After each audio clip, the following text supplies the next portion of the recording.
Dans son plan, il y a d'abord la relation personnelle qu'Emmanuel Macron pense avoir avec Donald Trump. Oui, il l'a évoqué lors d'une série de questions-réponses aux internautes tout récemment. Les deux hommes, selon lui, se connaissent, ils s'apprécient. Voilà pourquoi sa parole aura du poids. Écoutez Emmanuel Macron. D'abord, moi, Donald Trump, je le connais. Pendant 4 ans, on a été aux responsabilités déjà, lors de mon premier mandat. Donc c'est quelqu'un que je respecte, qui je crois me respecte, avec qui je parle très facilement. Depuis qu'il est à la Maison Blanche, au moins une fois par semaine, on fait pas de communiqué quand on se parle, c'est très fluide, on échange. Alors c'est vrai qu'on se souvient de ces images dans le bureau ovale il y a quelques années, lorsque Donald Trump se penchait sur l'épaule du président français pour balayer de la main le col de sa veste noire, ou encore de cette poignée de main virile, interminable bras de fer symbolique un peu plus tôt. Mais quels arguments peut utiliser Emmanuel Macron ? Eh bien voilà ce qu'il répond, on est presque dans la psychologie personnelle. Je vais lui dire, au fond, tu peux pas être faible face au président Poutine. Comment ensuite être crédible face à la Chine si tu es faible face à Poutine ? La deuxième chose, je vais lui dire, si tu laisses l'Ukraine prise, la Russie, elle sera inarrêtable. Mais elle va récupérer l'Ukraine et son armée, qui est une des plus grandes d'Europe, avec tous nos équipements, y compris les équipements américains. C'est une faute stratégique. Enfin, dernier point évoqué par le président français, ne pas braquer Trump et se servir de sa propre force pour l'emmener où il veut.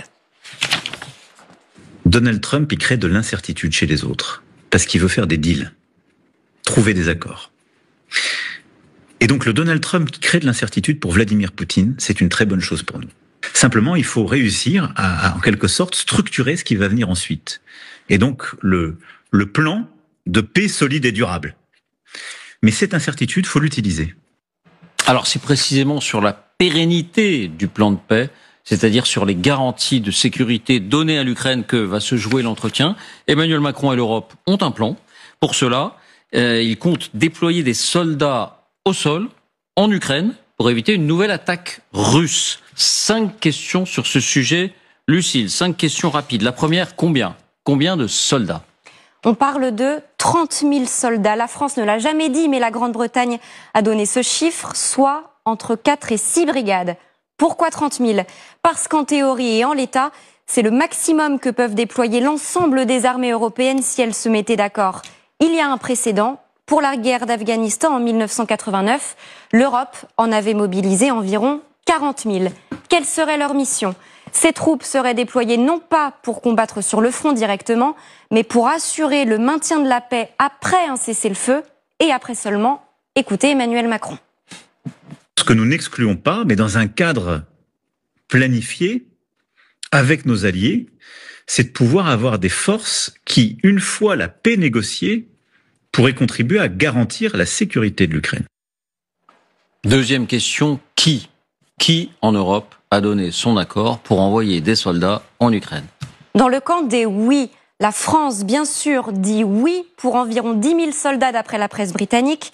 Si l'on regarde ce qui a été fait par le passé, l'armée en avait mobilisé entre 5 et 7 000 pour l'opération Barkhane au Mali entre 2014 et 2022.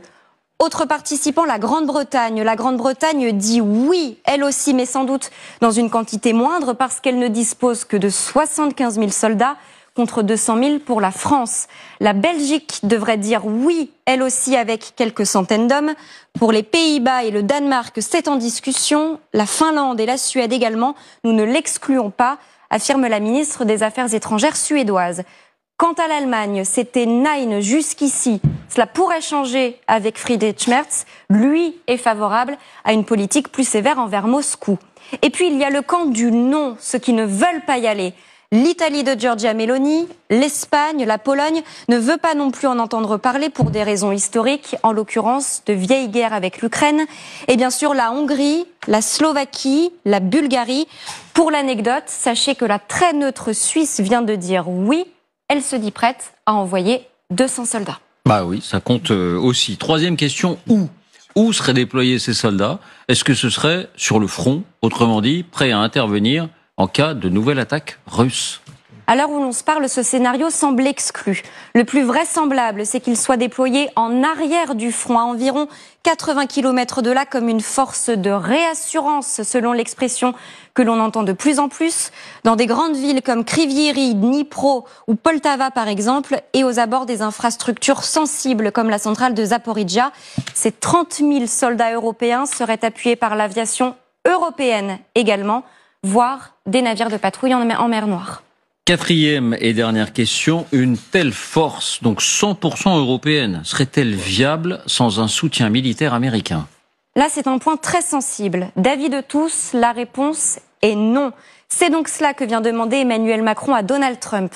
Quel type de soutien? Non pas des soldats au sol, puisque Trump l'exclut formellement, mais un soutien aérien complémentaire et du renseignement. Les AWACS, par exemple, opèrent sous bannière OTAN, mais ils sont de fait américains. Par ailleurs, on le sait peu, mais aucune opération militaire d'envergure réalisée par les armées occidentales n'est faite sans le soutien américain. On ne peut pas se passer de leur ravitaillement en sol. C'est ce qui s'est produit, par exemple, au moment de l'opération Serval en 2013. Enfin, on ne peut pas se passer non plus du renseignement satellite américain le plus en pointe. Merci, Lucie.